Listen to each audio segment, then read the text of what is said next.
Students, molecular orbital theory में अब जो नेक्स्ट हमने करना है that is homonuclear diatomic molecules की एनर्जी लेवल डायग्राम्स बनाने हैं आपने और बॉन्ड ऑर्डर बताना है for a homonuclear diatomic molecule.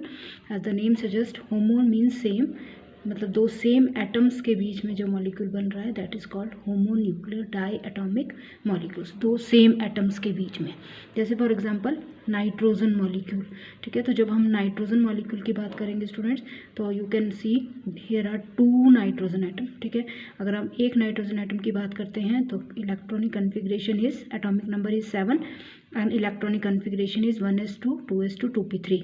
तो जब हम आउटर इलेक्ट्रॉनिक कन्फिग्रेशन की बात करेंगे दैट इज़ वैलेंस शेल, तो आप देख सकते हो कि नाइट्रोजन के वैलेंस शेल में है 5 इलेक्ट्रॉन्स, राइट। तो ये है एक नाइट्रोजन एटम के, तो ऑब्वियसली 2 नाइट्रोजन एटम के वैलेंस शेल में कितने हो जाएंगे, 10 इलेक्ट्रॉन्स, ठीक है। तो जब हम नाइट्रोजन मॉलिक्यूल की इलेक्ट्रॉनिक कन्फिग्रेशन लिखेंगे स्टूडेंट्स, तो जो हम वैलेंस शेल इलेक्ट्रॉनिक कन्फिग्रेशन लिखेंगे उसमें हम फिल करेंगे 10 इलेक्ट्रॉन्स, ठीक है। तो यू कैन सी जब नाइट्रोजन मॉलिक्यूल की बात है तो sigma 1s2 sigma star 1s2, दो इलेक्ट्रॉन वहाँ चले गए ये वाले, तो उसको आपने के से रिप्रेजेंट कर दिया, ठीक है। That is inner shell, we will not talk about that shell, that is inner shell.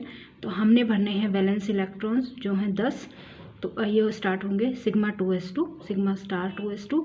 आपको पता है नाइट्रोजन में पाई 2px पाई 2py पहले आता है और सिग्मा 2pz बाद में आता है, ये आपके साथ पहले डिस्कस कर लिया है। What is the relative electronic configuration, ठीक है। तो रिलेटिव इलेक्ट्रॉनिक कन्फिग्रेशन जब हमने डिस्कस की थी तो पता है आपको कि नाइट्रोजन तक जितने भी एलिमेंट हैं, बेरिलियम, बोरोन, कार्बन, नाइट्रोजन, उनमें 2s सिग्मा 2s2 और सिग्मा स्टार 2s2 के बाद किसकी टर्न आती है, पाई 2p और पाई 2p y की, और उसके बाद आती है फिर सिग्मा 2p z की। तो आपने टोटल 10 इलेक्ट्रॉन भरने हैं स्टूडेंट्स। आपको पता है एक एक ऑर्बिटल में मैक्सिमम 10 इलेक्ट्रॉन्स जाएंगे, सॉरी एक एक ऑर्बिटल में maximum 2 electrons, Paul's exclusion principle, an orbital can accommodate maximum of 2 electrons. तो इस ऑर्बिटल में भी दो दो दो दो दो करके आपने टोटल कितने इलेक्ट्रॉन्स फिल कर दिए, 10, राइट। तो आपको बताया गया है बॉन्ड ऑर्डर क्या होगा, that is number of bonding electron minus anti bonding divided by 2, वो आपके साथ डिस्कस किया हुआ है। बॉन्डिंग आपके बने इसमें 8, एंटी बॉन्डिंग बने 2, तो आपकी जो बॉन्ड ऑर्डर आया नाइट्रोजन का वो कितना आ गया, 3, ठीक है। तो यहाँ से अब आपको क्लियर होना चाहिए कि क्योंकि नाइट्रोजन का बॉन्ड ऑर्डर 3 होता है, तो नाइट्रोजन और नाइट्रोजन में जो 2 एटम्स हैं नाइट्रोजन के मॉलिक्यूल में, उनमें कैसा बॉन्ड है, ट्रिपल बॉन्ड, ठीक है। तो बॉन्ड ऑर्डर से आपको बॉन्ड की मल्टीप्लिसिटी का भी पता लगता है कि किसी मॉलिक्यूल में एटम्स के बीच में किस तरह का बॉन्ड होगा। तो क्योंकि नाइट्रोजन का बॉन्ड ऑर्डर, नाइट्रोजन मॉलिक्यूल का बॉन्ड ऑर्डर 3 आ रहा है, दैट मीन्स 2 नाइट्रोजन एटम्स के बीच में देयर इज ट्रिपल बॉन्ड। अब हम बात करेंगे इसके एनर्जी लेवल डायग्राम की। तो स्टूडेंट्स, एनर्जी लेवल डायग्राम बनाती बार बिल्कुल सेम पैटर्न आपने यूज़ करना है जो आपको बताया गया है, ठीक है।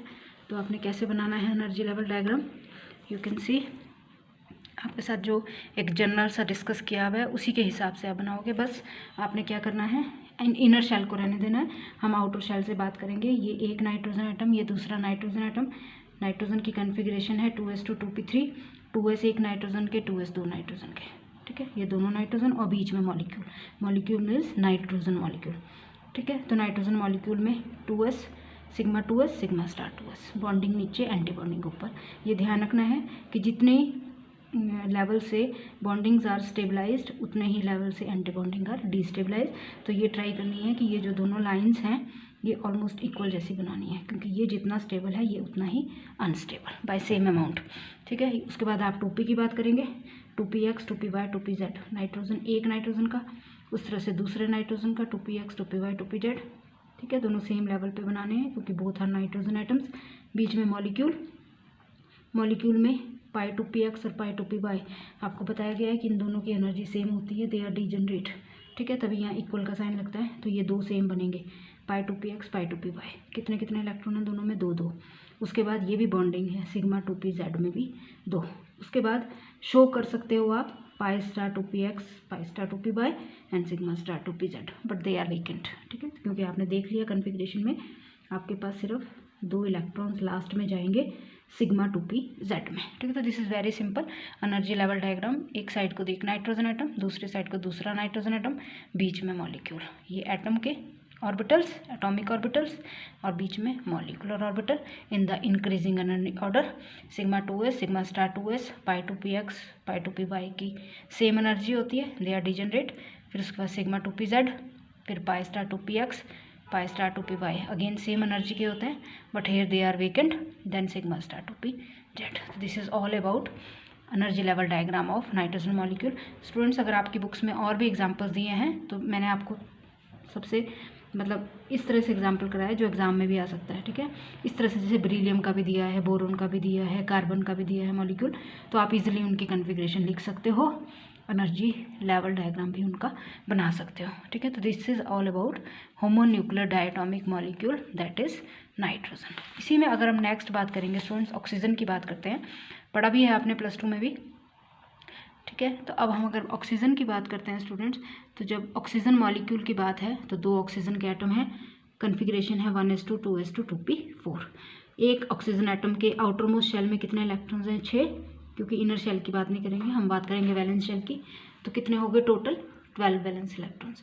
अब ये 12 वैलेंस इलेक्ट्रॉन्स बनने हैं हमने मॉलिक्यूल में, दैट इज ऑक्सीजन मॉलिक्यूल की जब मैं कन्फिग्रेशन लिखूंगी तो मैं 12 वैलेंस इलेक्ट्रॉन्स फिल करूंगी। ये के स्टैंड्स फॉर इनर शेल, मैंने पहले बता दिया K stands for inner shell. This is sigma 1s2, this is sigma star 1s2। 1 stands for n equal to 1 stands for K shell, तो इसलिए 2 के लगे हैं, राइट। उसके बाद आपने 12 इलेक्ट्रॉन्स फिल कर दिए।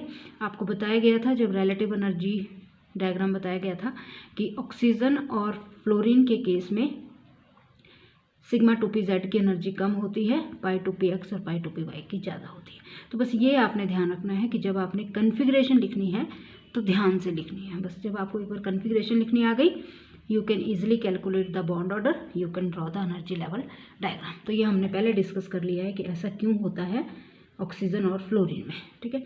तो अब आप खुद देख लो, जब आपने इसकी कन्फिग्रेशन लिखी तो आपने 12 इलेक्ट्रॉन फिल करने हैं स्टूडेंट्स। ध्यान रखना है यहाँ पे पाई स्टार 2px और पाई स्टार 2py, ये दोनों की एनर्जी सेम होती है। यहाँ पे आपने कौन सा रूल लगाना है? Hund's rule. ये नहीं है कि आप 2 इलेक्ट्रॉन जो बचे वो इसी को दे दो, दोनों नहीं। हुंड्स रूल बोलता है कि पेयरिंग तब तक नहीं करनी है जब तक सेम एनर्जी के जो ऑर्बिटल्स हैं उन दोनों में बराबर इलेक्ट्रॉन ना चले जाएं। तो बराबर मतलब 2 बचे थे आपके पास, 2 4 6 8 10 हो गए, 2 बचे, 2 एक इसको जाएगा, एक इसको जाएगा, ये ध्यान से करना है क्योंकि they are of same energy. तो पाई स्टार 2px में भी एक गया, पाई स्टार 2py में भी एक गया। तो ऑब्वियसली बॉन्ड ऑर्डर निकाल लेना है, बॉन्डिंग, और ये जो स्टार वाले हैं ये एंटी बॉन्डिंग है। बॉन्ड ऑर्डर कितना आया? 2। साफ पता लग रहा है कि क्योंकि ऑक्सीजन का बॉन्ड ऑर्डर 2 होता है, इसका मतलब 2 ऑक्सीजन एटम्स के बीच में कैसा बॉन्ड है? Double bond, right. तो आप इजिली देख सकते हो कि oxygen molecule is paramagnetic. I think you can understand क्यों हम ऑक्सीजन मॉलिक्यूल को पैरामैग्नेटिक बोलते हैं। तो कई बार क्वेश्चन आता है कि explain with the help of molecular orbital theory that oxygen molecule is paramagnetic in nature. तो उसके लिए आपने क्या करना है? ऑक्सीजन मॉलिक्यूल की कन्फिग्रेशन लिखनी है स्टूडेंट्स, जो साफ दिखा रहा है क्योंकि because there is presence of unpaired electron that is why it is paramagnetic in nature, right.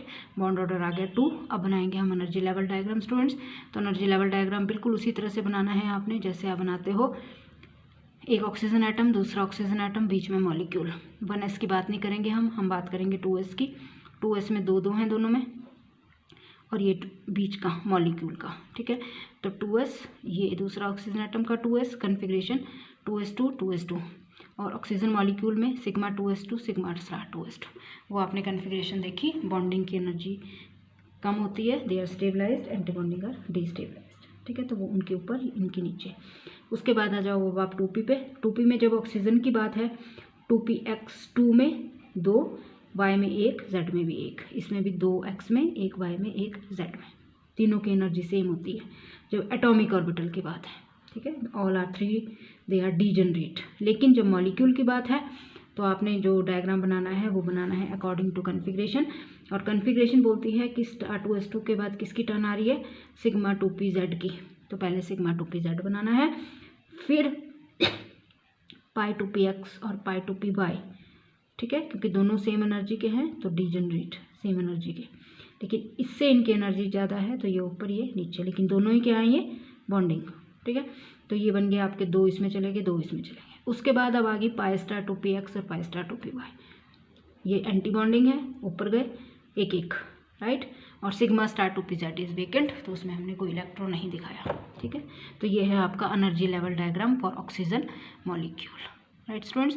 तो you can easily draw the energy level diagram. Practice करनी है आपने, कुछ भी नहीं है इसमें। ये एटम्स के हैं, एटॉमिक ऑर्बिटल बनाने हैं इधर, और बीच में बनाना है मॉलिक्यूलर ऑर्बिटल, ठीक है। तो जिसकी एनर्जी सेम है वो दोनों सेम, लेकिन जिसकी ज़्यादा है वो ऊपर, जिसकी कम उसके नीचे। बॉन्डिंग निचली साइड को, एंटी बॉन्डिंग ऊपरली साइड को, ठीक है। उसके बाद इसमें इस तरह का क्वेश्चन भी आता है स्टूडेंट्स कि कंपेयर करो ऑक्सीजन O2 न्यूट्रल जो है O2 plus and O2 minus को on the basis of molecular orbital theory. कि आपको पूछा जाएगा कि अरेंज करो इनको कि किसकी बॉन्ड डिस्ट्रीब्यूशन एनर्जी ज़्यादा है, या पूछा जा सकता है कि किसकी बॉन्ड लेंथ ज़्यादा है, किसकी बॉन्ड लेंथ कम है। तो students this is very simple and this is very important question. आपने कुछ नहीं करना है इसमें, आपने हर एक मॉलिक्यूल की बात हो रही है, मॉलिक्यूल हैं ये सारे, ठीक है। दीज आर मॉलिक्यूल्स, इनकी सबकी इलेक्ट्रॉनिक कन्फिग्रेशन दिखनी है according to molecular orbital theory. जब आपने एक बार कन्फिग्रेशन लिख ली, फिर आपने बॉन्ड ऑर्डर निकालना है सबका। आपको बताया गया है जितना ज़्यादा बॉन्ड ऑर्डर उतनी ज़्यादा बॉन्ड डिसोसिएशन एनर्जी, जितना ज़्यादा बॉन्ड ऑर्डर उतनी कम बॉन्ड लेंथ। मतलब जिसका बॉन्ड ऑर्डर ज़्यादा है उसकी बॉन्ड डिसोसिएशन एनर्जी ज़्यादा होगी, लेकिन उसकी बॉन्ड लेंथ कम होगी, ठीक है। तो बस ये है ऑक्सीजन मॉलिक्यूल। ये तो आपको पता ही है कैसे बनाना है, अभी बताया आपको। इसका कन्फिग्रेशन लिखी, बॉन्ड ऑर्डर निकाल लिया। अब बात आ गई O2 प्लस की। O2 प्लस साफ पता लग रहा है। O2 प्लस का मतलब क्या हो गया कि जो ऑक्सीजन मॉलिक्यूल था जब वो एक इलेक्ट्रॉन लूज कर देगा तो वो क्या बन जाएगा O2 प्लस। तो मतलब दिस इज ओरिजिनल O2, इसमें से एक इलेक्ट्रॉन रिमूव कर देती हूँ अगर मैं, तो क्या बन जाएगा O2 प्लस। और ये आपको पता ही है कि जो इलेक्ट्रॉन का लॉस होता है वो कौन से ऑर्बिटल से होता है students, that is always from the outer most orbital. तो अब देखो आपके पास आउटर मोस्ट ऑर्बिटल यहाँ क्या है, पाई स्टार 2py, ठीक है। चाहे x से निकालो चाहे y निकालो कोई फर्क नहीं है, क्योंकि both are of same energy, ठीक है। तो हम y से निकालते हैं, तो एक इलेक्ट्रॉन जो जाएगा वो कहाँ से जाएगा, पाई स्टार 2py से। तो अब देख लो कन्फिग्रेशन क्या बन जाएगी, पाई स्टार 2py वेकेंट हो जाएगा और ये आएगी इसकी कन्फिग्रेशन, सेम रहेगा, बस यहाँ फर्क आएगा पाई स्टार 2px1 में, बस एक इलेक्ट्रॉन। तो ऑब्वियसली बॉन्ड ऑर्डर आपको पता ही है, एक एंटी बॉन्डिंग चला गया तो बॉन्ड ऑर्डर हो जाएगा इसका 2.5, ठीक है। उसी तरह से अगर मैं O2 माइनस की बात करती हूँ स्टूडेंट्स, तो O2 माइनस भी सबको पता है। O2 माइनस कब बनेगा, जब ऑक्सीजन में एक इलेक्ट्रॉन ऐड होगा, मतलब जो ओरिजिनल ऑक्सीजन है उसमें एक इलेक्ट्रॉन ऐड करना है। तो स्टूडेंट्स अब जब एडिशन करोगे आप, तो क्योंकि सिर्फ एक ही ऐड होना है तो ऑब्वियसली वो इसमें चला जाएगा, चाहे इसमें डाल दो कोई फ़र्क नहीं है, क्योंकि both are of same energy. तो हमने कहाँ डाला उसको, पाई स्टार 2px में। तो एक पहले था, दो और हो गए, दो हो गए।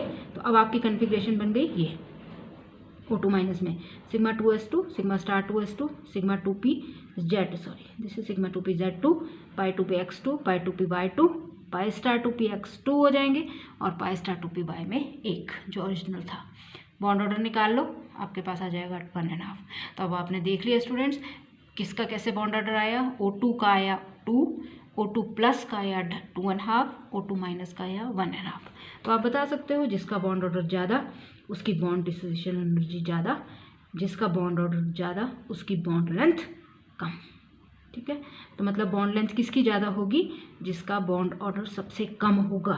तो बॉन्ड लेंथ किसकी सबसे ज़्यादा आएगी, O2 माइनस की, और सबसे कम किसकी आएगी, जिसका बॉन्ड ऑर्डर सबसे ज़्यादा है, O2 प्लस।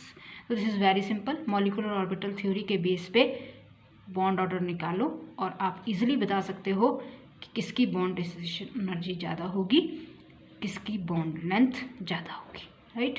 तो ये हो गया आपका। उसी तरह से सिंपल से 2-3 एग्जांपल देख लो आप। मॉलिक्यूलर ऑर्बिटल थ्योरी के बेस पे ऐसे भी पूछा जा सकता है क्वेश्चन कि explain with the help of molecular orbital theory that helium molecule is hypothetical, या helium molecule does not exist, neon molecule does not exist, neon molecule is hypothetical, ठीक है। तो वो रीज़न क्या है, क्योंकि He2 भी अनस्टेबल होता है, Ne2 भी अनस्टेबल होता है। ये मॉलिक्यूल की फॉर्म में कभी एग्जिस्ट नहीं कर सकते। आपने पढ़ा है these are noble gases, these are always mono atomic. तो उसका रीज़न क्या है? क्योंकि इनका बॉन्ड ऑर्डर कितना आता है? 0। जब बॉन्ड ऑर्डर डिस्कस किया था तो आपको बताया था कि ऐसा मॉलिक्यूल जिसका बॉन्ड ऑर्डर 0 हो या नेगेटिव हो दैट इज़ ऑलवेज अनस्टेबल। तो आप देखोगे हीलियम में भी और नियोन में भी जितने बॉन्डिंग इलेक्ट्रॉन आएंगे उतने ही एंटी बॉन्डिंग, तो ऑब्वियसली बॉन्ड ऑर्डर कितना आ गया? 0। तो ये रीज़न है जो आप करोगे खुद अपनी नोटबुक से कि हीलियम और नियोन का मॉलिक्यूलर कन्फिग्रेशन लिखोगे और फिर उनका बॉन्ड ऑर्डर निकालोगे, तो because that is 0 they can not exist. इसी तरह से स्टूडेंट जैसे आपको पूछा जाए इनको कंपेयर करो H2 एंड H2+, तो आप कन्फिग्रेशन लिखो फटाफट से। H2 का मतलब हो गया 2 इलेक्ट्रॉन फिल करने हैं आपने, एक हाइड्रोजन आइटम के पास भी एक, दूसरे के पास भी एक। तो जब मॉलिक्यूल आएगा तो 2 फिल करने हैं, तो वो दोनों कहाँ जाएंगे स्टूडेंट्स? ऑब्वियसली सिग्मा 1 इसमें जाएंगे दोनों, ठीक है। लेकिन जब H2+ की बात है तो एक इलेक्ट्रॉन आपका लूज हो चुका है इससे, तो इसके पास सिर्फ एक बचा, तो ये बन गया मॉलिक्यूल। अब सिग्मा 1s2 इसकी कन्फिग्रेशन आ गई, सिग्मा 1s1 इसकी आ गई, ठीक है। तो आप देख सकते हो इसका बॉन्ड ऑर्डर कितना आएगा? ऑब्वियसली 1 आएगा, ठीक है। और इसका बॉन्ड ऑर्डर कितना आएगा? 1.5, क्योंकि इसका बॉन्ड ऑर्डर ज़्यादा है तो इसकी बॉन्ड डिसोसिएशन एनर्जी ज़्यादा होगी, इसकी बॉन्ड डिसोसिएशन एनर्जी कम होगी। लेकिन बॉन्ड लेंथ की टर्म में अगर मैं बोलूँ तो इसका बॉन्ड ऑर्डर ज़्यादा है, इसका मतलब इसकी बॉन्ड लेंथ कम होगी, इसकी बॉन्ड लेंथ ज़्यादा होगी, ठीक है। तो आप इजीली बोल सकते हो, आपको क्वेश्चन पूछा जा सकता है कि H2+ क्यों वीकर होता है देन H2। यहाँ बात हो रही है वीक, ठीक है। क्यों H2+ वीकर है देन H2? तो आप देख सकते हो H2+ वीकर है H2 से, क्यों? क्योंकि इसकी बॉन्ड ऑर्डर कम है, ठीक है। जितना बॉन्ड ऑर्डर कम होगा उतनी बॉन्ड लेंथ ज़्यादा हो जाएगी, ठीक है। 2 एटम्स के बीच की लेंथ ज़्यादा हो जाएगी, तो ऑब्वियसली वो दोनों एक दूसरे से दूर होंगे, तो ऑब्वियसली बॉन्ड क्या हो जाएगा? वीक। तो आप बोल सकते हो कि क्योंकि H2+ का बॉन्ड ऑर्डर कम है, उसकी बॉन्ड लेंथ ज़्यादा है, इसलिए वो वीकर है then H2। H2+ is weaker then H2, ठीक है। तो ये हो गया all about homonuclear diatomic molecules. तो स्टूडेंट्स आपने जितने भी एग्जांपल्स हैं अपने सारे नोट्स अपने प्रॉपर बनाने हैं, जितने भी एग्जांपल मैंने डिस्कस किए या जितने भी आपकी बुक्स में और दिए हैं होमोन्यूक्लियर डायटोमिक मॉलिक्यूल्स के, जैसे फ्लोरीन का आपने डिस्कस करना है खुद, या बेरिलियम बच गया, या बोरोन बच गया, कार्बन बच गया, सबकी प्रॉपर्टीज़ आपने डिस्कस करनी है। तो अगर अनपेयर्ड इलेक्ट्रॉन बचता है किसी के पास तो वो पैरामैग्नेटिक होगा, अदरवाइज वो डायमैग्नेटिक होगा। उसके बाद नेक्स्ट वीडियो में हम डिस्कस करेंगे हेटेरोन्यूक्लियर डायटोमिक मॉलिक्यूल्स।